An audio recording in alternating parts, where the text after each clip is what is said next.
Le squad, je suis ravi de vous retrouver pour vous partager ce que 6 ans dans deux des plus grands clubs du football français m'ont appris, l'Olympique Lyonnais et l'Olympique de Marseille. Imagine un jeune kiné qui débarque dans ces grands clubs avec pour mission d'accompagner les futurs grands du football français. Beaucoup de pression, beaucoup de responsabilités et pourtant des moments de fierté incroyables comme gagner la Coupe Gambardella avec d'abord l'Olympique Lyonnais qui l'attendait depuis plus de 25 ans. Et de nouveau, avec l'Olympique de Marseille, avec une attente de plus de 45 ans. Mais ce qui m'a le plus marqué, ce ne sont pas forcément ces trophées, mais ce que j'ai vu et vécu au quotidien, des joueurs qui se battent, des équipes qui travaillent ensemble, et des leçons qu'on peut finalement tous appliquer, peu importe notre niveau et notre discipline sportive. Aujourd'hui, je vais te partager 5 leçons, des leçons sur le plaisir, la résilience, l'importance de bien s'entourer et surtout comment préparer ton corps comme un professionnel, peu importe ton niveau. Alors que tu sois amateur, compétiteur ou simplement passionné de sport, écoute bien parce que ces leçons pourraient vraiment changer ta manière de t'entraîner. Avant de commencer, pour ceux qui ne me connaissent pas, je m'appelle Maxence, je suis kiné du sport et préparateur physique et j'adore parler de sujets en lien avec la santé et la performance sportive. À l'heure actuelle, j'accompagne les sportifs de tout niveau à améliorer leurs stats sur le terrain et à pratiquer leur discipline sans douleur le plus longtemps possible. J'ai une petite faveur à te demander. Si tu écoutes ce podcast et qu'il t'apporte quelconque valeur au quotidien dans ta pratique sportive, alors abonne-toi et mets un commentaire, ce qui permet un meilleur référencement du podcast. Je te remercie par avance et te souhaite un bel écoute. Pour ma leçon numéro 1, je vais te poser une question. Pourquoi tu fais du sport? Pourquoi tu t'entraînes? Pourquoi tu te lèves pour aller courir, jouer, même quand tu es fatigué? J'ai rencontré beaucoup de jeunes joueurs dans les centres de formation et certains me disaient clairement « je veux devenir professionnel pour être riche, avoir des gros gamos et faire vibrer des stades ». Ça peut paraître cool, mais je vais te dire une chose, ces gars-là, ils finissent par lâcher parce qu'ils perdent leur motivation qui est basée uniquement sur quelque chose d'extrinsèque, donc extérieur à eux-mêmes. À l'inverse, j'ai vu des joueurs comme Castello Luqueba. Ce gamin, il jouait avec le sourire tout le temps. Il respirait la joie du foot et c'est ça qui faisait sa force. Il jouait parce qu'il aimait ça et pas juste pour impressionner. Le plaisir, finalement, c'est ton carburant. C'est l'un des conseils qui revient le plus souvent avec mes invités du squad de la performance. Et j'ai vu plein de jeunes talents qui, malgré toutes leurs capacités, se sont arrêtés. Pourquoi? Parce qu'ils n'aimaient plus jouer.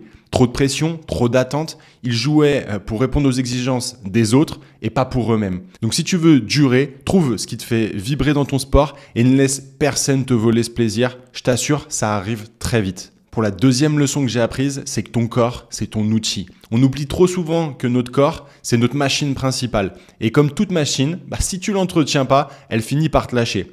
En amateur, il y a beaucoup trop de sportifs qui s'entraînent au feeling, pas de test, pas de préparation physique et résultat, ils stagnent, voire même ils se blessent.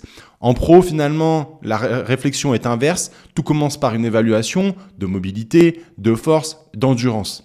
En club professionnel, en fait, chaque saison, on commence par une évaluation complète de chaque joueur pour avoir une cartographie de son profil athlétique.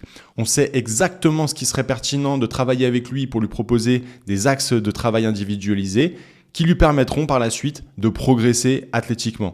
Donc si tu veux progresser, fais un bilan complet. Analyse tes points forts, tes points faibles, travaille dessus et ne néglige jamais ta récupération. Car une blessure qui est mal soignée, c'est clairement un piège à long terme. La troisième leçon est une raison pour laquelle j'ai créé ce podcast. L'importance de bien s'entourer. En professionnel, un joueur, il est rarement seul. Il y a des médecins, kinés, préparateurs physiques, nutritionnistes, préparateurs mental. Tout le monde travaille ensemble pour qu'il soit dans les meilleures conditions. Je me souviens d'ailleurs d'un joueur qui doutait énormément. Quand il était adolescent, c'était un crack dans sa région. Mais en arrivant au centre de formation, il s'est retrouvé entouré de joueurs tout aussi talentueux que lui.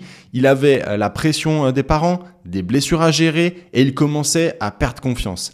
Et c'est là que l'équipe a fait toute la différence. Le coach, préparateur mental, staff médical, on a tous travaillé ensemble pour l'accompagner et il a finalement retrouvé son niveau et même progressé pendant cette période de blessure. Toi aussi, ne reste pas seul. Trouve des gens pour t'accompagner, que ce soit un coach, un kiné, préparateur physique, mais surtout des proches qui sont bienveillants et qui te suivent dans tes projets. La quatrième leçon, c'est la résilience mentale. La vraie différence entre un amateur et un professionnel, ce n'est pas juste le talent, mais aussi sa capacité à rebondir. Et je vais te raconter une histoire. Un jeune joueur que j'ai accompagné s'est gravement blessé au ligament croisé. Le genre de blessure qui clairement peut te mettre KO mentalement et ceux avec qui c'est déjà arrivé savent de quoi je parle.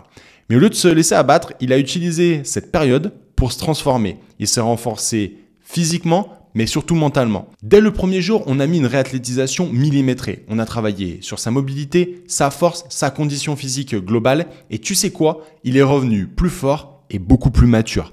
Quand il est revenu sur le terrain, il n'était pas seulement un meilleur joueur, mais aussi un homme beaucoup plus solide mentalement. Et je ne crois pas que les blessures arrivent par hasard. Parfois, elles sont nécessaires pour prendre le temps de travailler sur des fondations et avoir des bases solides. Certes, c'est très difficile de devoir stopper son sport pendant plusieurs semaines, voire plusieurs mois. Mais dans beaucoup de sports, les saisons, elles s'enchaînent sans réelle période de développement physique. Et on ne prend pas toujours le temps de travailler sur ses faiblesses. Si tu es en période de blessure, vois le verre à moitié plein. Dis-toi que c'est une opportunité de travailler sur ses faiblesses parce que ton objectif, c'est pas de revenir uniquement sur le terrain et au même niveau, mais de revenir beaucoup plus fort qu'avant. Ma 5e et dernière leçon, c'est de se préparer comme un professionnel. En professionnel, chaque détail compte. Chaque entraînement est planifié et chaque objectif est clair. On ne peut pas progresser sur ce qu'on ne peut pas évaluer. Et on ne peut pas planifier si on n'a pas de finalité. Fixe-toi des objectifs clairs et datés dans le temps. Travaille avec des professionnels du sport pour identifier tes besoins parce que s'entraîner sans programmation, c'est comme prendre la voiture sans Waze. Finalement, tu risques de perdre ton temps. Pour conclure, ces 5 leçons, je les ai apprises sur le terrain, mais elles peuvent s'appliquer à toi, peu importe ton niveau ou ton sport. Prends du plaisir, soigne ton corps, entoure-toi, sois résilient et prépare-toi comme un pro. Dis-moi en commentaire tes objectifs pour 2025. Sur ce, je te souhaite de prendre un maximum de plaisir dans ton sport. Force!